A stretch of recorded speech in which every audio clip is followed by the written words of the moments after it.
Hey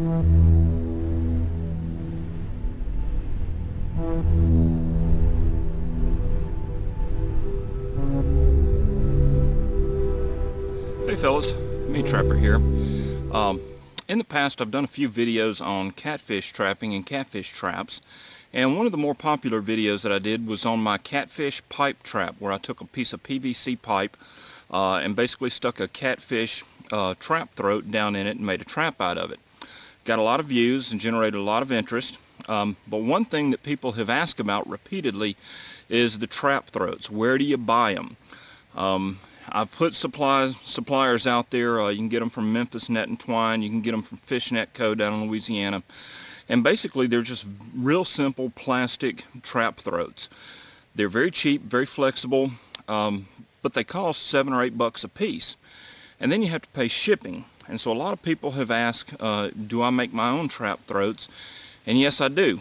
And this is something that I've kept pretty close. But I've decided to go ahead and do a video. I've had a number of people ask about it, but I make catfish trap throats out of plastic buckets. 5-gallon bucket, 3-gallon bucket.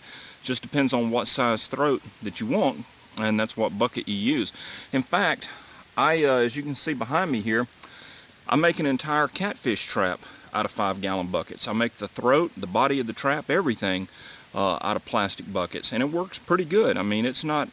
You know, it's not as good as a slat trap, and it's certainly not as good as a hoop net, but in a grid down situation, or if you just didn't have any money, or if you're in an area where it may not be 100% legal to do it, and you don't want to put a lot of money into something, something like this can come in real handy. So let's take a look at it, and I'm going to show you with pictures, because that's the best way I know to do it, how to make the throat, and then hopefully you can figure out the rest of the bucket trap.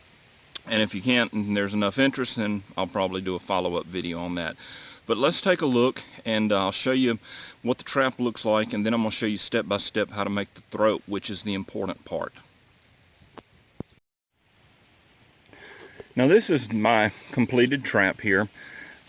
This is made from 3 5-gallon buckets. You can see there's bucket number 1 on the back, bucket number 2 right there. Those two lashed together comprise the body of the trap, and then the third bucket is the actual throat. And you can see that's how that looks right there. You can see there's the throat. They push apart, but then they resist coming back out. And the idea, of course, is you put your catfish cheese or your bait down in there, and the fish swim into it and then can't get out. And so this right here is one bucket, bucket number 2, bucket number 3. Now, if you want to make sure the little ones get out, you can cut a slit in it. You can put circles. You could actually make this trap 100% legal for your state. Most states are going to have regulations on catfish traps, such as how wide the slats have to be, how often you have to have slats. And what I'm showing here is how you can cut a slat in this, and you can make this thing perfectly legal by just putting slats all the way across. Then on the bottom, I have a tight-fitting lid, and then a little pull string. I put holes in it so that when I pull it up out of the water drains out, and it doesn't get all heavy on you. Real simple trap. This is what I used to tie my line off to it and pull it up. When it's in use, that just goes out of the way. And you can see there's the throat, and it's stitched together. Hopefully you can see that. I'll show you more when I show you the pictures in just a minute. But it's stitched together with nylon twine right there. Real simple. 3 5-gallon buckets, and you got yourself a trap. So let's go take a look at how you make the throat, because that's what everybody wants to know. Okay, the first thing you want to do is we have to make a template to cut the teeth out of the throat. And what we want to do is we want to cut triangles out. And so I start with a piece of paper, just a piece of notebook paper or light cardboard, and we want to make a triangle that is 3.5 inches across at the bottom, which is the left-hand side of the paper, and it's going to come to a narrow point. And on this 8.5 by 11 sheet of paper, what I want to do is I want to come over 1.75 inches from the edge of the paper, the top edge of the paper, and that's going to be the point. And that's going to give me a triangle where the end point is halfway between the base. You can see that's 3.5 inches on one side and 1.75 inches down from the top of the paper. And so then what I'm going to do is I'm going to cut that out, and I'm going to use that as my paper template to start marking on the bucket. So now that we've got our triangle template cut out, this is how we're going to place it on the bucket. Notice how I have the base of the triangle up against not exactly the rim of the bucket, but the reinforcing edge that runs around it. I want the point of the triangle pointed towards the bottom of the bucket, and that's the important thing, is the point there has to be pointing to the bottom of the bucket. The next step is to simply trace the outline of the triangle. I use a Sharpie marker so that I can trace it onto the bucket as shown. Next, I want to just work my way around the bucket. You can see how I've traced the outline of the first triangle, and then what I'm going to do is I'm going to move the triangle around the bucket and repeat the process. And you can see the base of the triangles touch. And if you were to go and measure from point to point towards the bottom of the bucket, that of course would be 3.5 inches apart from point to point, because that's the distance of the base of the triangle. The next step is to start making our cuts. Now you can see I've placed an X in between the teeth of the triangles. The X is the part that we're going to cut away and discard. The part that doesn't have the X, those are the individual teeth of the throat itself. The next thing you'll notice is on the right hand side we have a dashed line that goes all the way around the bottom of the bucket. We're simply going to cut the bottom of the bucket off at the dashed line. Now I use a pair of 10 snips to make the cuts.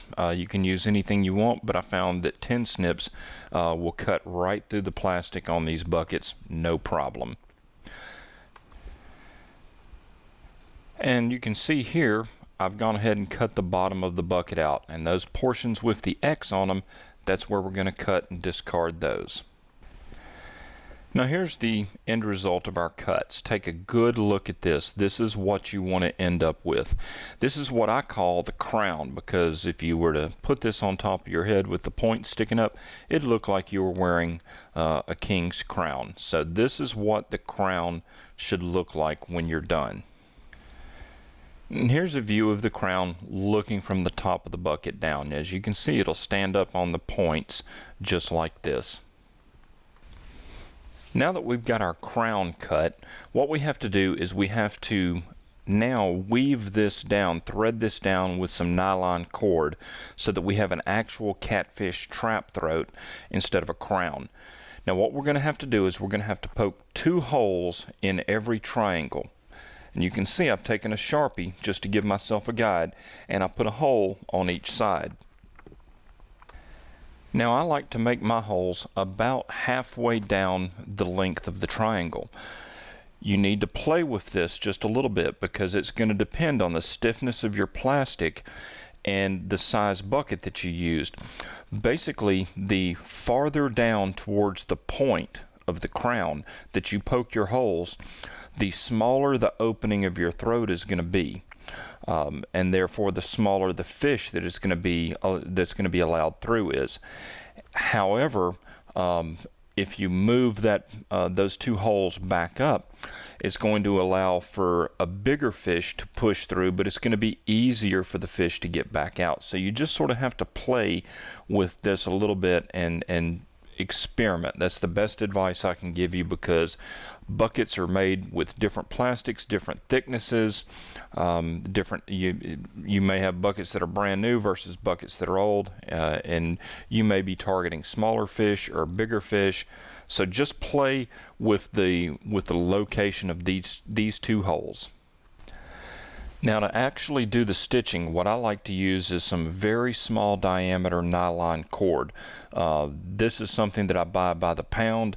It's bank line. I forget which number it is, but it's basically the smallest diameter bank line that's available, and it really is almost like the same type of thread that you would use with a speedy stitcher or with an awl.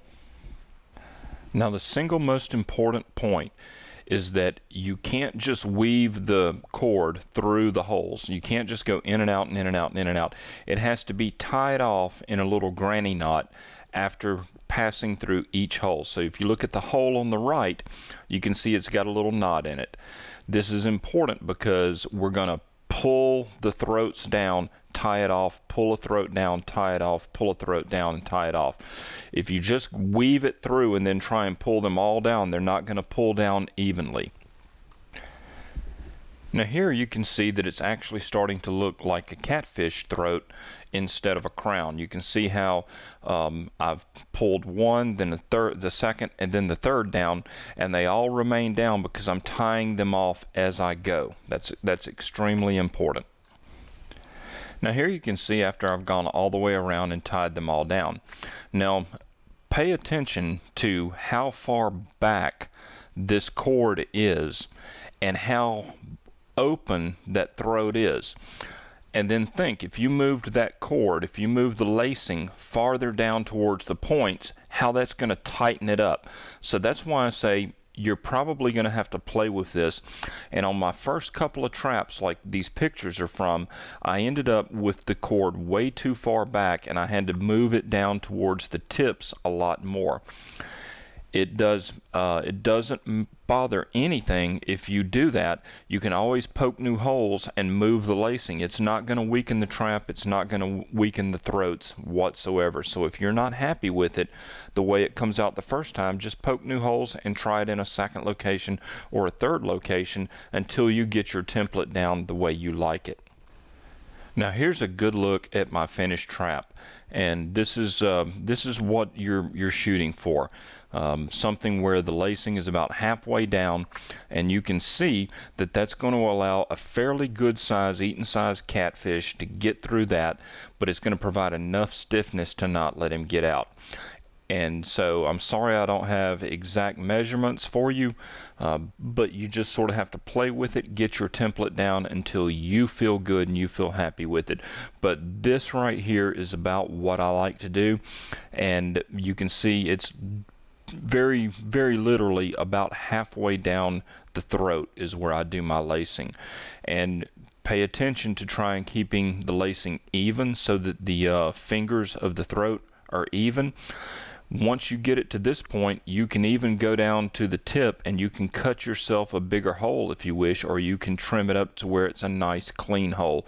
It's your trap. You can do anything you want with it. But at this point, you have a completely homemade DIY catfish trap throat that you've made from a 5-gallon bucket. And unless you went to the store and bought a brand new one, it's free. And free beats having to order something over the internet and having to pay shipping to get it to you.